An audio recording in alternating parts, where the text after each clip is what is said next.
Right, grade 11, my favourites. I don't want anyone to fall behind.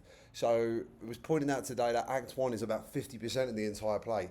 So if I can give you sort of my close reading and my annotations of the first act, we're golden. We've got a lot of stuff. So we finished the last video here. So we'll go through the second part of Act 1 when it's done. Like I say, this is 50% of the entire play, so let's get cracking. Nora and Mrs. Lynn are talking. Nora's been saying how she had to save Torvald's life. It was a requirement.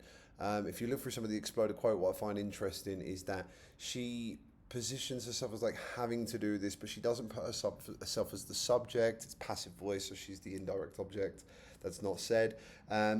It's Torvald's duty to do things, but in reality, Nora's actually the one who does quite a lot of stuff. She just does it secretly. Like I said in the last video, I like this woman. I think she's quite smart. She understands the patriarchal systems, but she operates within them. So she's saying how she used to make money.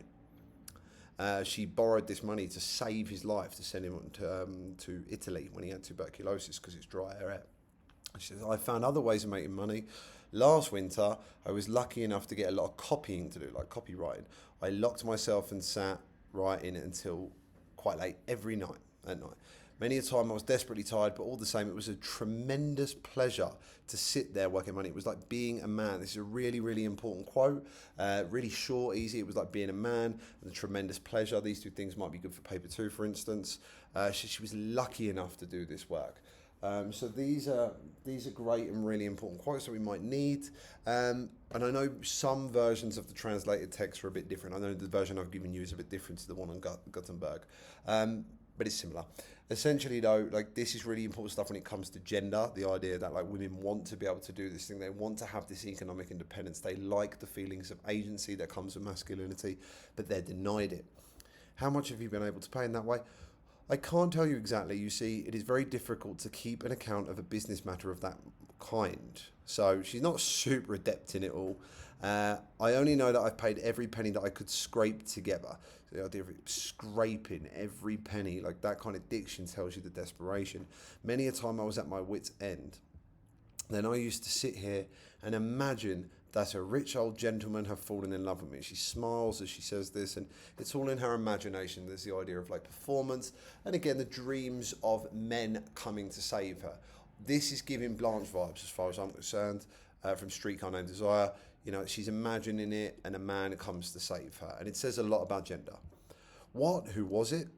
Also, just a quick thing, this is going to be important later because like she's not a static character. She does change. So later she realizes she don't need no man and she does it herself.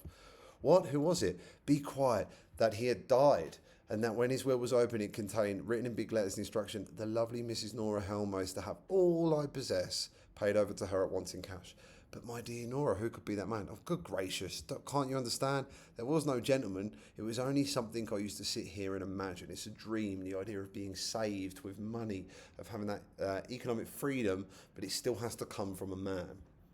When I couldn't think of any other way of procuring money, but it's all the same now. The tiresome old person could stay where he is as far as I'm concerned. I don't care about him or his will either, for I am free from care now. So she's like, yeah, I don't really care about the man. It's the money I want. You know, men ain't nothing. They're trash. It's not men. It's the money I want. Tiresome old person. Like really, really not interested. But then she changes. She jumps up. It's ecstatic. It's very, very performative. My goodness, it's delightful to think of. Free from care, to be able to be free from care, quite free from care. Important themes here. These women don't want to be cared for. They don't want to be birds trapped in a cage. They want freedom. To be able to play and romp around with the children, though. Still, at this point of the play, she loves her kids. That's going to change because she sees the idea of fraud and what she's done as being poisonous to the house. So she, like, eventually she starts to shun them, but then she shuns the house altogether. To be able to keep the house beautifully and have everything just as Torvald likes it. So keep everything for him. Make it beautiful for him. And think of it. Soon the spring will come and the big blue sky. Obviously, we've got the symbolism of spring, new beginnings. Perhaps we should be able to take a little trip. Perhaps I shall see the sea again. Oh, what a wonderful thing to be alive and happy. So at this point, she's quite happy. She's thinking about the future, these new beginnings. And then a bell is heard in the hall. Now, if you're watching that play, that bell signifies a danger, right? It's interrupted, it's a bit ominous, so it's a danger of rising the bell. Perhaps I better go. No, don't go. No one will come here. I'm sure it will be for Torvald. Oh, what's happened here? Excuse me, ma'am. There is a gentleman to see the master of the house, and the doctor is with him. Who is it? It is I, Mrs. Helmer, and it's Krogstad. Right? She starts to tremble. Now, again, you might not know this, it might be subtle in the performance, but in the stage directions, that trembling tells us she's scared. There's something going on here. It's a strained, low voice. You, what is it? What do you want to see my husband about? Like the idea she knows him. You, what is it? So even we've foreshadowed and alluded to the fact that she's got some dodgy business. I have a small post in the bank. I hear your husband is to be our chief now. Then it is nothing but dry business matters. So the fact is, like, she used this, like, this almost euphemistic line that indicates that perhaps, that there is something going on. So we have the sort of dramatic, well, we do because we've already read the summary. We know that she owes him money, basically, and she did a fraud. Be so good as to go to the study then. She bows indifferently to him, shuts the door, comes back, makes the fire on the stove. Who was that man? A lawyer named Krogstad. Then it really was he. Remember, Mrs. Lynn knew him. She was in love with him when they were younger. She turned him down and married for money. She married for money. She didn't marry him for love. She married an older man for money.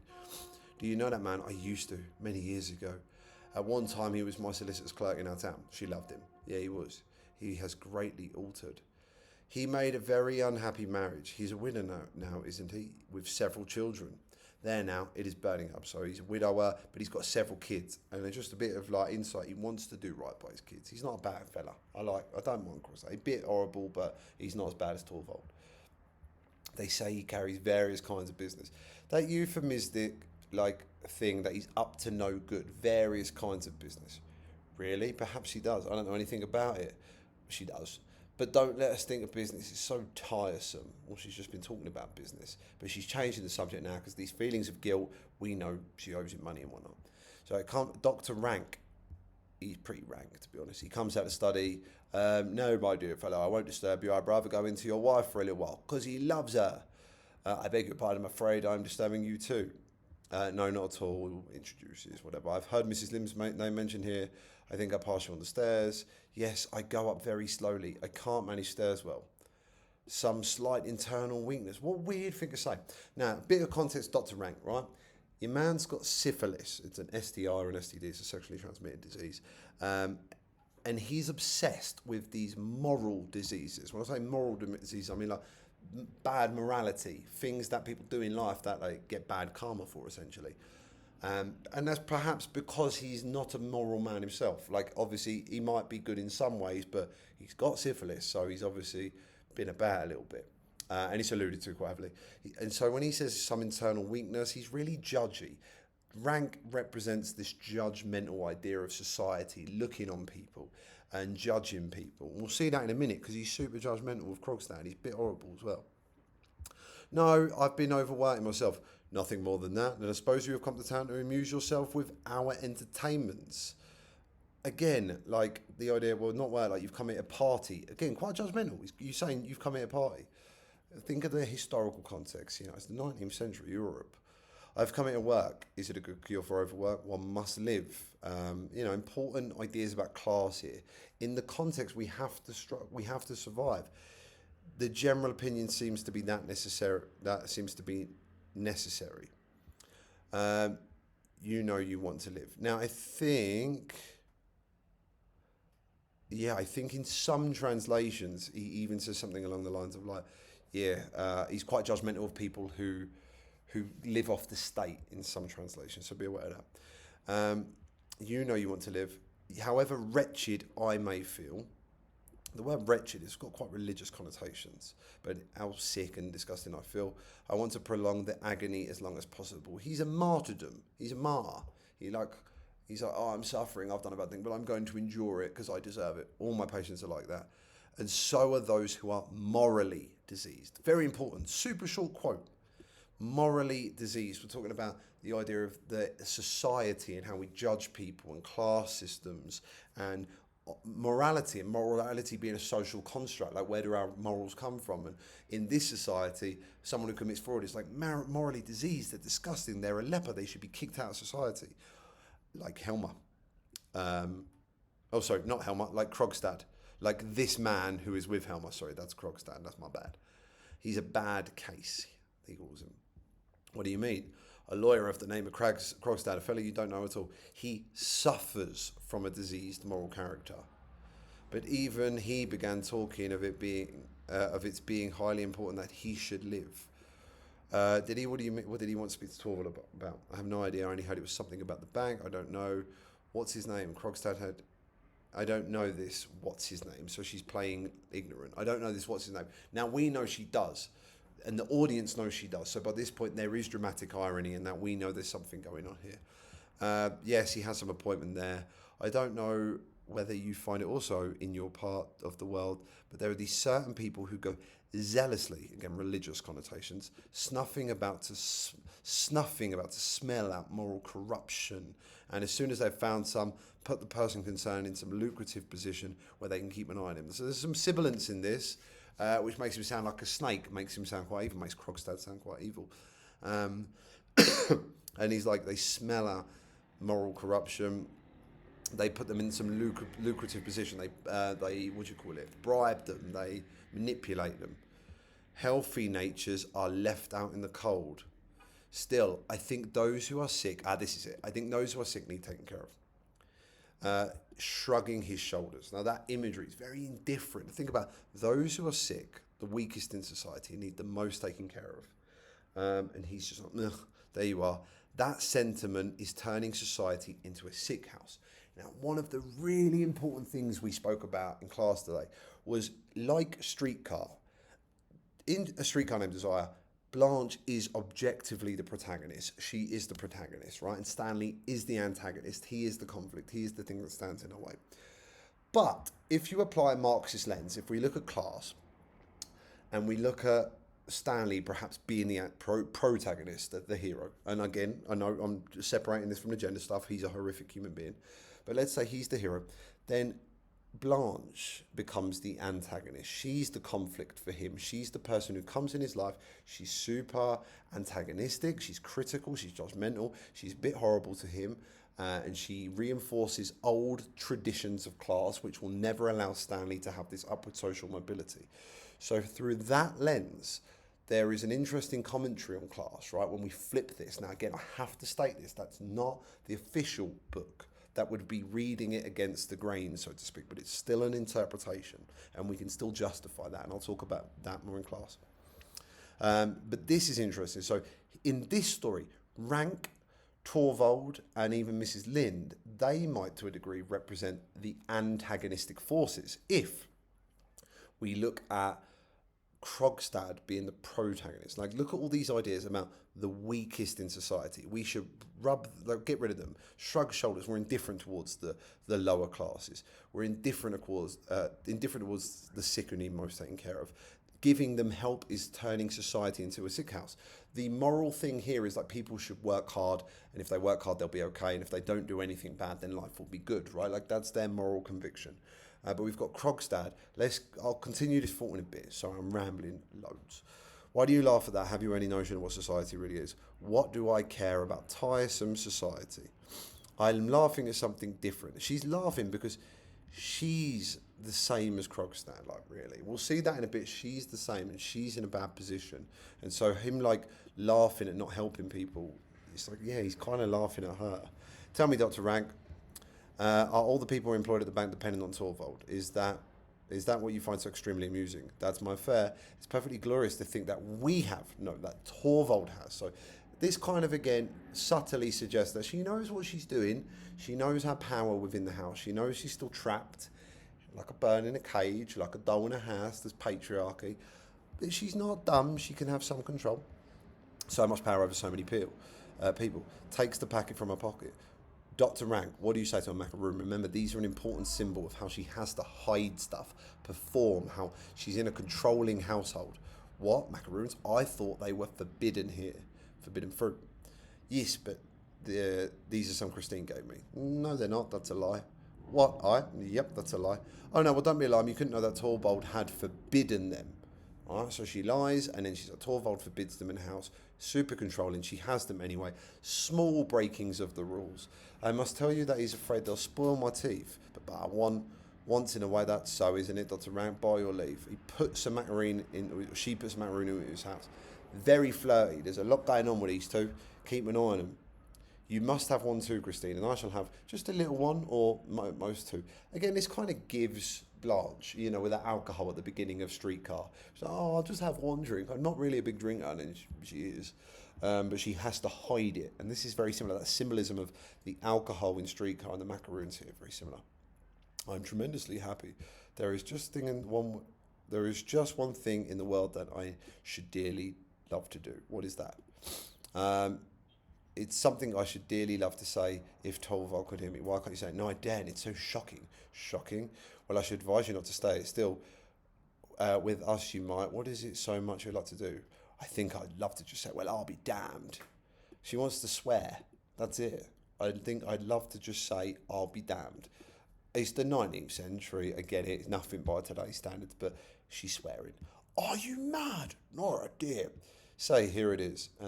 Hush, hush, hush, hush, hush. Helder comes. They hide the macarons. Important. Torvald, dear, have you got rid of him?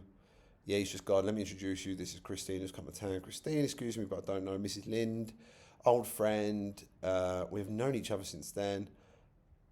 She's taken a long journey. See, what do you mean, though, already? Christine is tremendously clever about bookkeeping, and she's frightfully anxious to work under some clever man as to perfect herself. Like, the only way you can perfect yourself is working under a man. But again, I'd say that Nora knows what she's doing in, like, doing his ego. She's like, oh, you're super amazing.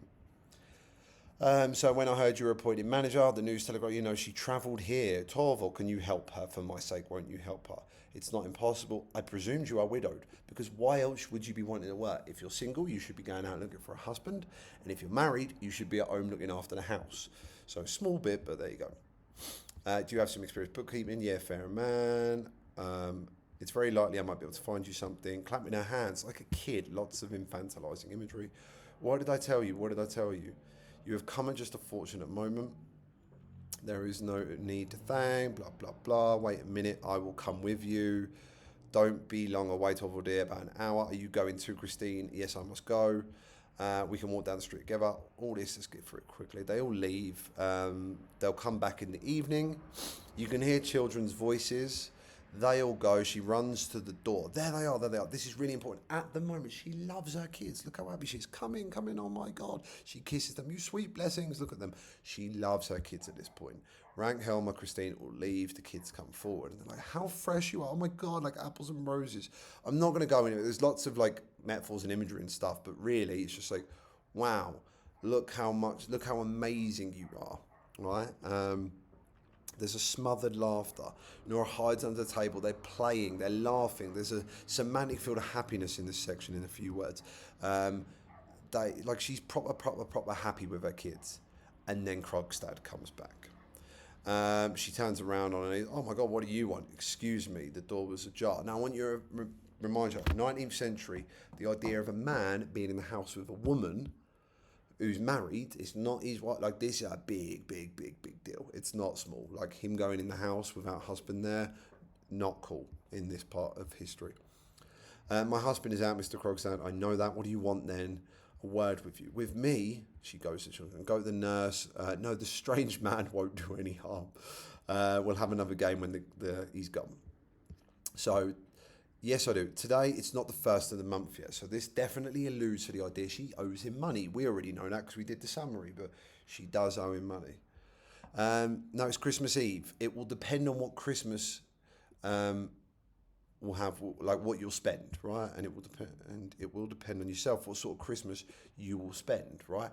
If you do as I tell you to do, you'll have a nice Christmas. Very threatening, euphemistic phrases here, right? Because he's put in a position where he has to, if you look at him as being not the antagonist. If you apply a Marxist lens and you see him as a victim, he's just doing what he can do. But if you're not, if you're looking at her as the protagonist, then yeah, he's the antagonist, he's the conflict. So is Torvald as well. Today is absolutely impossible for me. We won't talk about this later on. This is something different. I presume you can give me a moment. Yes.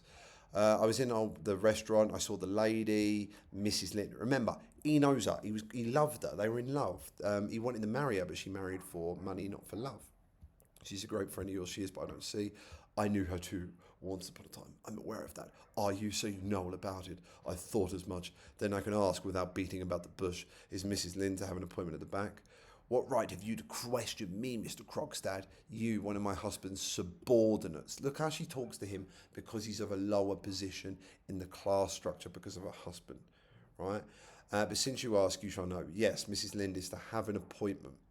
And it was I who pleaded her case. Let me tell you that. It was writing what I thought then, walking up and down the stage, perhaps anxious, perhaps trying to own it, perhaps she's trying to dominate so she takes up space.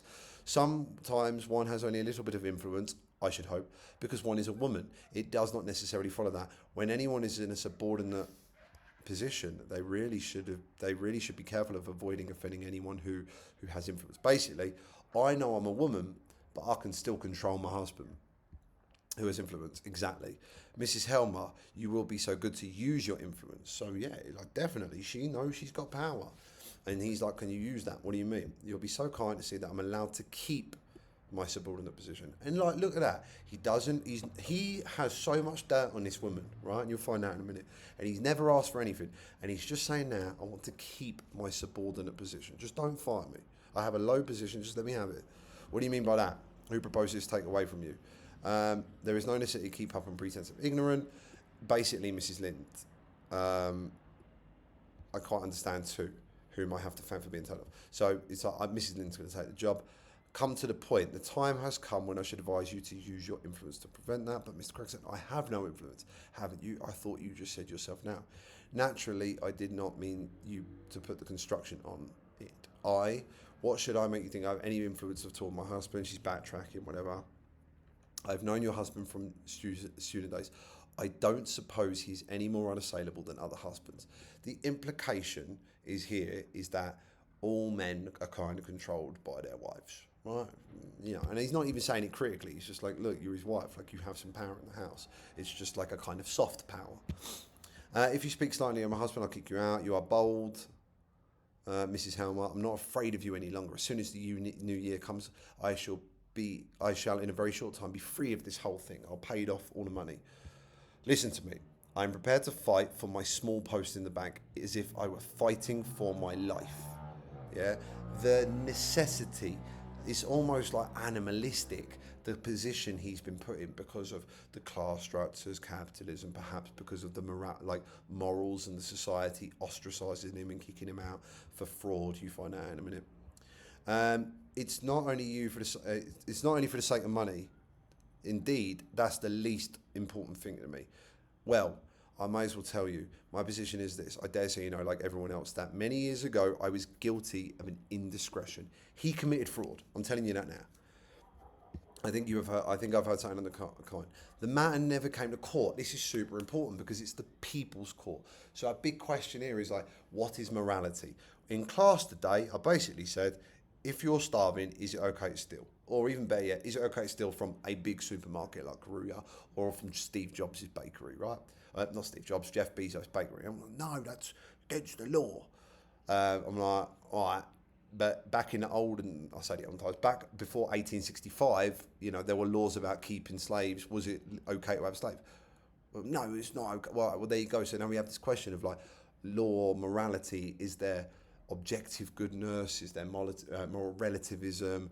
Like all those sort of questions coming to it. He was never convicted in a court. It's just that society said he did something bad, right? And that's important. That is really important because it's like, where do we get our belief systems? You can start to see our paper 2 questions coming up here. Morality. Every day, every way seemed closer to me. So I took the business that you know of. I had to do something. And honestly, I don't think I've been one of the worst. But now I must cut myself free from all of that. My sons are growing up. Oh, this makes me sad. I must cut myself free from being ostracized. I don't think I've been one of the worst, but I want to cut myself free from all of that. I just want to do something for my son. I want to win back as much respect as I can in the town. My sons, oh my God, this poor man, I feel bad for him. The post in the bank was the first step to me. I think in your book it says the first rung of the ladder. It's an important metaphor. But you must believe me, it's not in my power to help you at all. He just wants to have a little bit of respect and some agency, but the society won't let him because of the morality and their belief systems, right? Because he did something wrong. Then it's because you haven't the will, but I have the means to compel you. This is threatening. So not a completely good guy, right? You don't mean you'll tell my husband that I owe you money. Suppose I were to tell him. It would be perfectly infamous of you, and she sobs, to think of his learning my secret, which has been my joy and pride in such an ugly, clumsy way. So she's hidden the money and she's doing all that. It would put me in a horribly disagreeable position because she's been prideful in hiding this secret, saving his life, and he would find out in a horrible way. But he's like, is that the worst of it? Well, do it then. And it'll be worse for you. My husband will see for himself what a blackguard you are, and you certainly won't keep your post then. I asked if you just thought a bad thing at home is the worst of your worries. Of course, he will at once pay what is still owing and will sure have nothing to do with you. This is it's really important. Either you have a very bad memory or you know little of business. Excuse me. I should be obliged to remind you of a few details. What do you mean? When your husband was ill, you came to borrow £250 or $1,200 in your book, which, Americans always hyperbolise and everything. I didn't know anyone else to go to. I promised you to get that amount, so you did. I promised to get you that amount on certain conditions. Your mind was taken up with your husband's illness. You were anxious to get the money for the journey. You paid no conditions. Therefore, it will not be amiss if I remind you of them. Now, you promised to get the money on the security of a bond I drew, like a guarantor. Which I signed it. Good, but there was a few lines you needed your father surety for the money. Those lines your father should have signed. He did sign them. I had left the date blank. That is to say, your father should himself have inserted the due date on which he signed the paper. Do you remember that? Yeah, I remember. Then I gave you the bond to send to the post. Is that not so? Yes. And you naturally did so at once because 5 or 6 days afterwards you bought me the bond with your father's signature. Yeah, cool. And I've been paying the debt regularly. Yeah, fairly so. But back to the matter. It was a bad time for you. Yeah, it was. The father was very ill. Yes. And he died afterwards. Yes. All right. Papa died on the 29th of September. That's correct. Blah, blah, blah, blah, blah. He gets it out of his pocket. This discrepancy consists. Your father signed this bond 3 days after, the 2nd of October. It's a discrepancy. Can you explain it to me? It's a remarkable thing too. The words, as well as the year, are not written in your father's handwriting. Well, of course, I don't even read all this. Basically, she forged the dad's signature. That's fraud. So she's committed a crime. That's probably illegal. Morally, she's deficient now. She's morally not cool. She's corrupt. She'll be kicked out of society. She's the same as Krogstad. Very important. In many ways, we might see similarities between Blanche and Stanley, like the drinking problem, like the anxieties, whatever else. They've different forms of... Krogstad and Nora are also quite similar, right? That's another thing we might want to look at. No, it was not. I wrote down Papa's name. Are you aware that this is a dangerous confession? In what way? Let me ask you a question. Why did you not send it to the father? It was possible he was ill. I asked him for the signature. I should have had to tell him what the money was used for.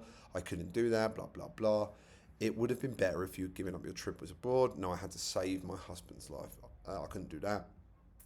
But did it occur to you you were committing fraud? I couldn't take that into account. I didn't trouble myself at all about you at all. I couldn't bear you because you put so many heartless difficulties in my way, although you knew the dangerous condition my husband was in. Mrs. Helmer, you evidently do not realise clearly what it is that you've been guilty of, but I can assure you that my one false step, which lost me all my reputation, was nothing more or nothing worse than what you've done. They did the same thing. Do you ask me to believe that you're brave enough to run a risk to save your wife's life? The law cares nothing about motives. Again, morality. Is it objective? The people, the society's opinions, the court of personal opinion versus real courts of law, blah, blah, blah, blah, blah. We're going to have a little debate if we have time about is it okay to rob Jeff Bezos if you're desperate versus is it okay for Jeff Bezos not to pay tax because the law technically allows it? We can have that chat at some point. Foolish or not, it is the law by which you will be judged if I produce this paper in court. I don't believe it. It is a daughter not to be allowed to spare her dying father. We're going to say, I think she's innocent. She did a good thing. She did a bad thing, maybe for good reasons, just like he did. Is a wife not allowed to save her husband's life? I don't know about the law, but I'm certain that there must be laws permitting such things as that. don't, you can make the decision if she's playing innocent here, again, as a form of manipulation, but I'm not that cynical. But she's definitely coming across as like someone who wants to help people. Maybe, but matters of business, such business as you and I have together, do you think I don't understand that? Very well, do as you please, but let me tell you this. If I lose my position, you shall lose yours with me. He bows and goes out through the hall. All right, there you go. That's the threat. This is really important exposition at this point. Nora appears buried in thought. She tosses her hand. Nonsense, trying to frighten me like that. I'm not so silly. She begins to busy herself. Yeah, no, it's impossible. I did it for love's sake. Children in the doorway. So like her doing something, stopping, going back and doing it, having these little cries. Again, it's similar to Blanche. There are a lot of mannerisms and characteristics that are very similar to Blanche. But think about this: the threat of being outed is very similar to Stanley threatening Blanche as well. So lots of comparisons we can make. In the doorway, Mother, the stranger man has gone up through the gate. Yes, dears, I know, but don't tell anyone about the stranger man. Do you hear? Not even Papa. No, Mother, but would you come and play again? No, not now. But, Mother, you promised us. Yes, but I can't now. Run away, Ian. I have a lot to do. Run away, my sweet little darlings. She gets them into the room by degrees as she shuts the door on them, sits down on the sofa, takes a piece of needlework, an important motif, does a few stitches, but she stops. No. She throws the work down again, gets up, goes back. Again, this kind of anxiety going back and forth. Helen, bring the tree in. An important symbol. We will come back to this later. Goes to the table, opens a drawer. Stops again. No, it's quite impossible. Where shall I put it, Mom? Here in the middle of the floor. Shall I get you anything else? No, thank you. I have all I want. Begins dressing the tree. A candle here and flowers there. The horrible man. It's all nonsense. There's nothing wrong. The tree shall be splendid. The idea of like performance, trying to make something look beautiful when in actuality is dying. Think about Christmas tree dying and all that. But she's trying to make it look really, really, really pretty. It's Christmas. It's winter. It's the end of something. Torvald, I will sing for you. I would dance for you like a bird. Helma comes in, or Torvald comes in with papers under his arm. Has anyone been here? Here? No. That is strange. I saw Krogstad going out the gate. Did you? Oh, I forgot. Krogstad was here for a moment. Nora, I can see from your manner he's been begging you to say a good word for him. Yes. And you were to appear to do it of your own accord. You were to conceal from me the fact that he's been here. Didn't he beg that of you too? Yes, Torvald. But Nora, and you would be party to that sort of thing. Look how horrible he is. Party. Like that's the guilty party. This is almost criminal language. In some of the things, he actually looks like an inspector through some of the visual imagery. He looks like a policeman. He's very much investigating her, like interrogating her. To have a talk with a man like that and give him any sort of promise and to tell me a lie in the bargain, lots of questioning, like a police officer. Didn't you tell me no one had been here? Shakes his finger at her like a dad. Ugh, he's so gross. My little songbird must never do that again. Giving the rules, my little, the dictionary, little infantilizing the possessive pronoun, mine the metaphor pronoun, the metaphor songbird, she should dance for him, sing for him, whatever. Must have a clean beak. She must do no wrong. She must be perfect and virtuous and pure. No false notes, must sing perfectly. He puts her arms around her waist. The imagery, he controls her. That's it. That is so, isn't it? Yes, I'm sure it is. And he lets her go. We won't say nothing more about it. And he sits down by side. Warm and snug it is here. And he turns over his papers. After a short time, she buries herself in a tree. Torvald, yes. I'm looking forward tremendously to the fancy dress ball. How, and I'm tremendously curious to see what you are going to surprise me with. Ugh. It was silly of me. What? It was very silly of me to want to do that. What do you mean? I can't hit upon anything that will do. Everything I think seems silly and so insignificant. Like this is the kind of controlling atmosphere he's made from her, where she just reduces herself down all the time. Does my little Nora acknowledge that at least? Oh my God, this guy is gross. Standing behind the chair with his arms to the back of it. Are you very busy, Torvald? Well, what are all those papers? Bank, business already.